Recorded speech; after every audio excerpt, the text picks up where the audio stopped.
ne sommes pas en avance. Ça fait déjà 6 mois que le premier épisode est sorti.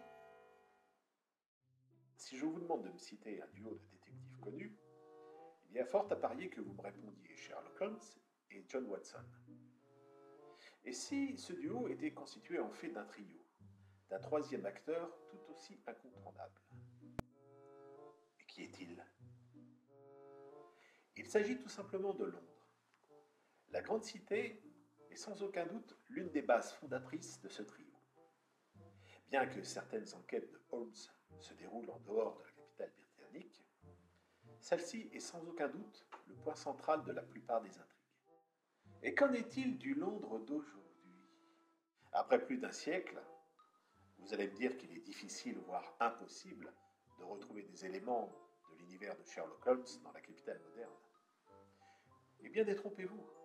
Les traditions sont tenaces chez nos amis anglais. Et un certain nombre d'endroits sont toujours là.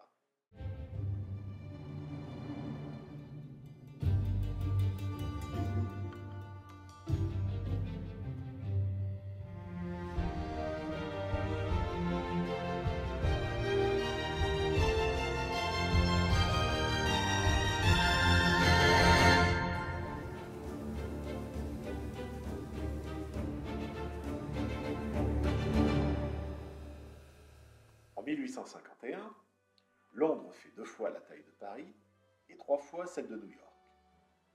La capitale va se développer à un rythme effréné durant le XIXe siècle, avec pour résultat dans certains quartiers la constitution d'un patchwork de riches manoirs entremêlés de taudis insalubres. La plupart des bâtiments et des lieux les plus connus seront construits durant le XIXe siècle. On peut citer parmi eux Trafalgar Square, Victoria Station, la Maison du Parlement, Tower Bridge, sans oublier des inventions comme l'électricité ou le téléphone. Côté transport, c'est également la révolution industrielle, car peu à peu, les véhicules à moteur vont remplacer calèches et fiacres, notamment les célèbres Hansom Cab. En 1900, à la fin de l'époque victorienne, Londres est devenue la plus grande ville du monde. Elle est constituée de 6,5 millions d'habitants, dont 80% constituent la classe laborieuse.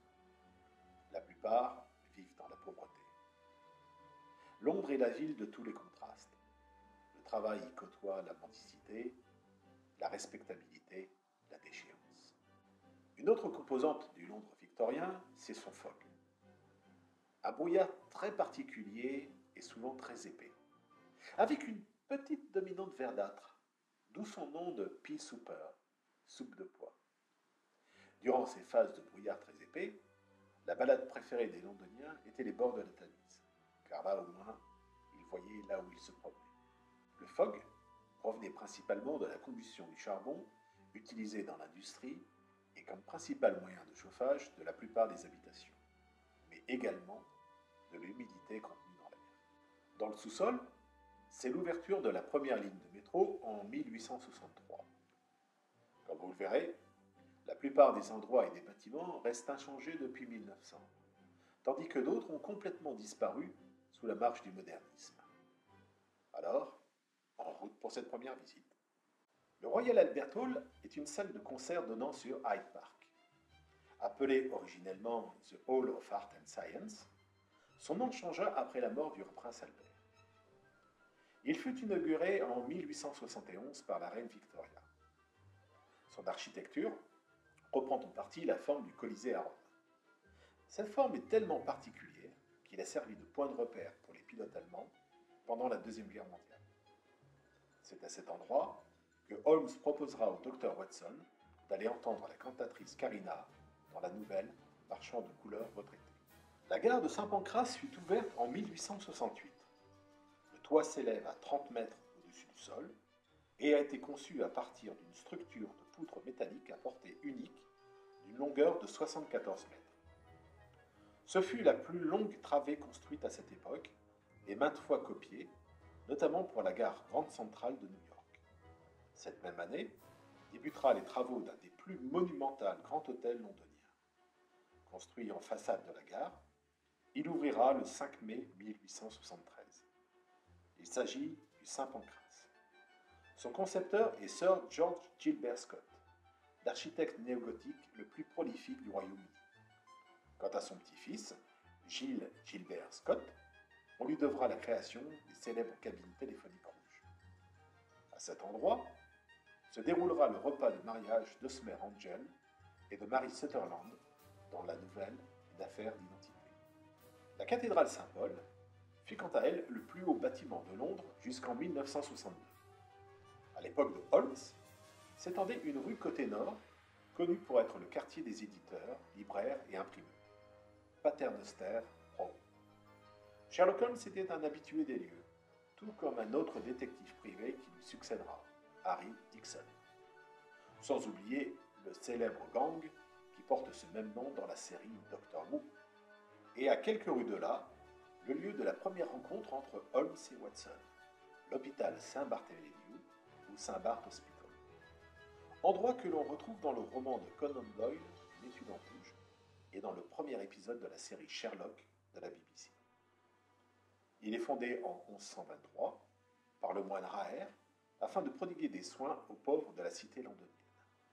Jusqu'à aujourd'hui, il demeure l'hôpital le plus ancien de Londres, car il a survécu au grand incendie de 1666 et au Blitz durant la Seconde Guerre mondiale.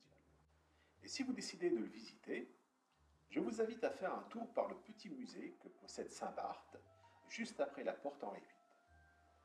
Vous pourrez y découvrir une plaque commémorant la première rencontre entre Holmes et Watson.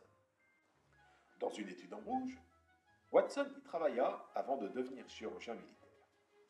C'est en rentrant de la guerre que Stanford, un ancien collègue de Watson, initiera sa rencontre avec Holmes, dans le laboratoire de chimie, alors que ce dernier met au point un réactif permettant d'identifier les taches de sang. En 1835, la première exposition permanente du musée de cire de Madame Tussaud fut ouverte sur Baker Street, avant de déménager à 2 pas sur Marylebone Road en 1884.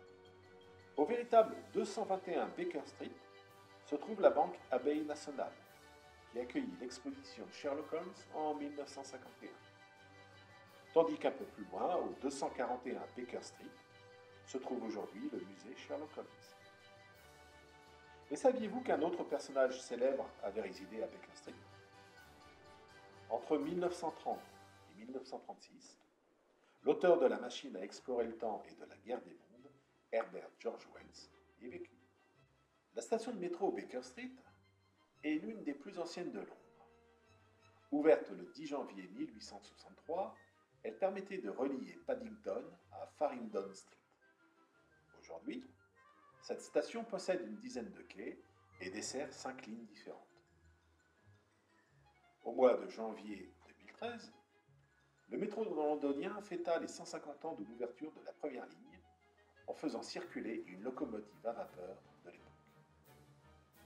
En sortant de la station de Baker Street, vous serez accueilli par une statue de Sherlock Holmes, financée en partie par Abbey National et la société Sherlock Holmes de France. Le Sherlock Holmes Pub est situé sur Northumberland Avenue. Il s'est appelé brièvement The Northumberland Hotel en 1880 pour devenir plus tard The Northumberland Arms, tel qu'il apparaît dans la nouvelle de 1892, un aristocrate célibataire. Certaines personnes considèrent que cet endroit correspondait à l'hôtel où résida Sir Henry Baskerville, dans Le Chien des Baskerville. En vous aventurant à l'étage, où se trouve la salle de restaurant, vous aurez l'occasion de découvrir un autre 221B Baker Street, comportant l'ensemble des objets utilisés pour l'exposition Sherlock Holmes de 1951. Si vous voulez en apprendre plus et obtenir des détails sur le Londres de Sherlock Holmes, eh bien je vous recommande chaudement le livre La géographie de Sherlock Holmes de Xavier Auméjean et André-François Ruot, paru en 2011 aux éditions Les Moutons électriques. Et si vous avez apprécié ce premier épisode d'Element Story, n'hésitez pas à le faire savoir en laissant un j'aime pour soutenir l'émission et en la partageant pour la faire découvrir. Si vous avez des questions, laissez un commentaire, j'y répondrai. Et n'hésitez pas à me suivre sur les réseaux sociaux, Facebook et Twitter. Sur ce, je vous dis à bientôt pour de nouvelles vidéos.